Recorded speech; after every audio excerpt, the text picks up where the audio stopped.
Hello, good morning. It's 7:45 a.m. Sobrang aga ko nagising, like mga 5:30, ganyan. Kasi 8:30 or wala pang 9 p.m. tulog na ako kagabi.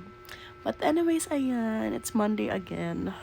And nagvo-vlog ako ngayon. Like, tinatry ko lang yung landscape dito sa TikTok. Baka weird.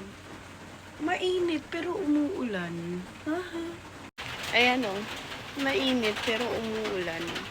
Pero ang ganda dito. Nakaka-fresh pala dito. Dito na nga lang ako. Paaraw na lang ako saglit dito. Taray, ang fresh ni bakla.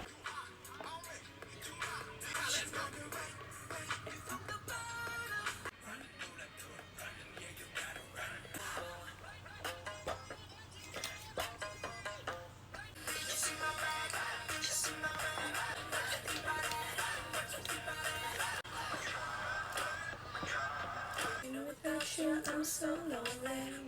Darling you, baby. You're my one. 영원히 함께니까. TNA. You're my new world.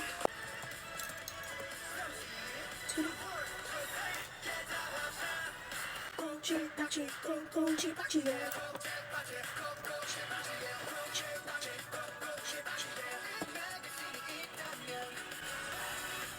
It's now 11:47 a.m. at nagugutom na ako. So, mag-lunch muna tayo.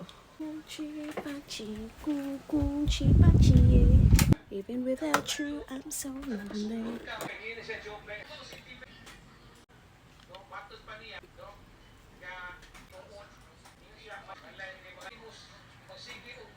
Handa na mag-lunch and ngayon tinatapos ko lang yung Samdalari. Sobrang ganda ng K-drama na to, in fairness. So, ayun. Ayokong tapusin kasi ayokong masipangs, pero kailangan kong tapusin kasi excited akong tapusin siya. Alam niyo yun?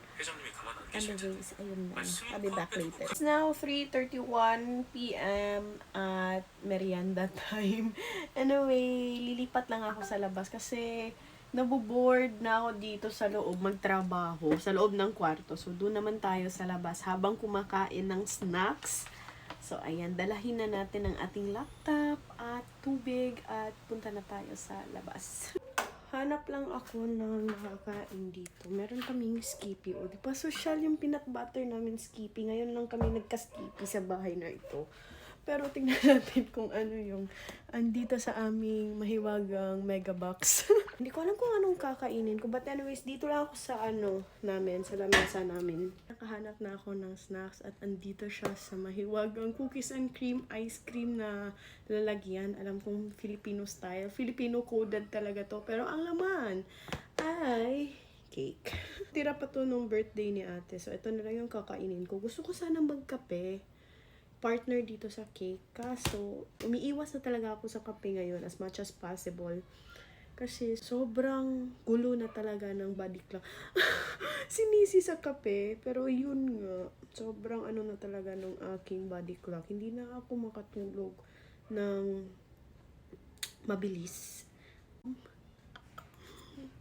Ayun nga, this past few days, sobrang hirap kong makatulog. Like, umabot na ako ng 4 a.m. Bumabalik na naman ako sa dati.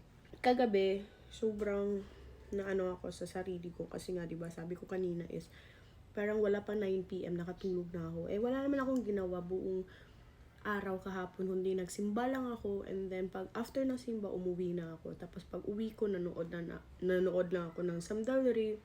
Tapos kumain. After kong kumain, nanood ulit ako mga 8:30, nakaramdam na ako ng antok. So nag-off na ako ng laptop. Ayun, nakatulog na ako. Akala ko magigising pa ako mga 10 p.m. or 11 p.m. ganyan. Pero dire-diretso na siya hanggang 5:30 a.m. Grabe, nakakamiss palang mag-vlog na naka-landscape. I-upload ko din to sa aking YouTube channel. Para naman may laman yung aking YouTube channel, B. Feeling ko mali yung desisyon ko na ito yung kainin ko kasi medyo masakit yung aking lalamunan dahil sa aking ubupi. Actually, meron naman palang biskwit dito. Pero Nasimulan ko na to eh. Curious ako, nakita ko lang dito sa lamesa, etong Julie's na biscuit. Wait lang, tignan natin yung... Yeah, it's Julie's lemon biscuit. Amoy lemon talaga siya. Tignan nyo, ganito siya. Meron siyang palaman. So, let's taste kung masarap.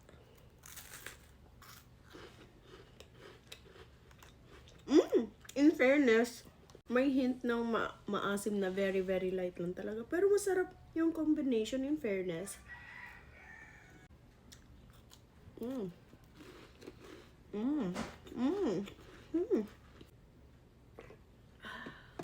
It's 5:51 p.m. and time to log out. Kasi magpapahinga ako ng very, very light. Very light. And then, maliligo kasi super oily na ng aking hair. 2 days ko na to hindi binabasa. So, it's time para mag-shampoo and conditioner ako ngayon.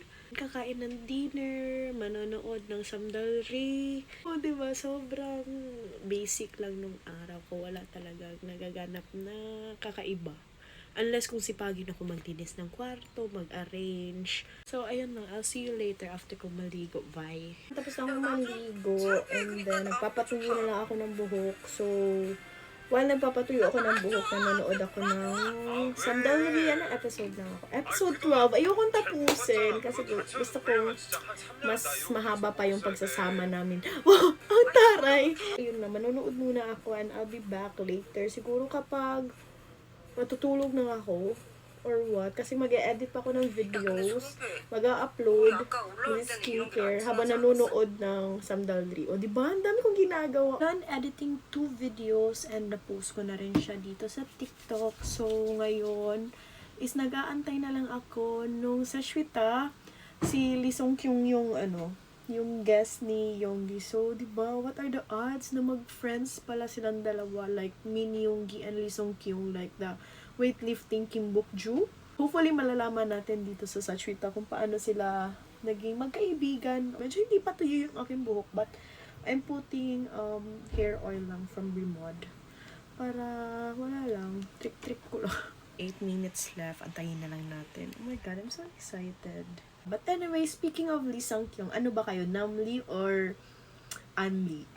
Kasi girl, super solid Namli talaga ako. Like, weightlifting Kim Bok-ju talaga yung nagdala sa akin sa K-drama world.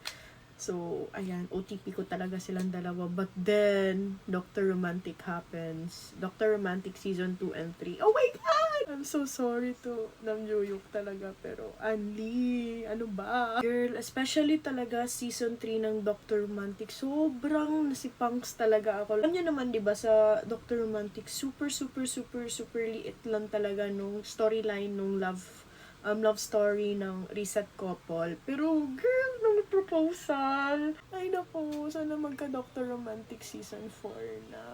Pero antayin muna natin yung nag-enlist. Nakalimutan ko yung name nung nag-enlist. But anyways, 3 minutes left na lang for Sachwita. Ayan na! Wow! 이성경. Kaya naman ng dalawang to. Nanonood muna ako. I'll see you later, bye. Hindi nyo namang sinabi, nakakaiyak pala itong Samdalri. Nakakainis. Nakakainis naman itong Samdalri. Makatulog na nga. Bye-bye, good night.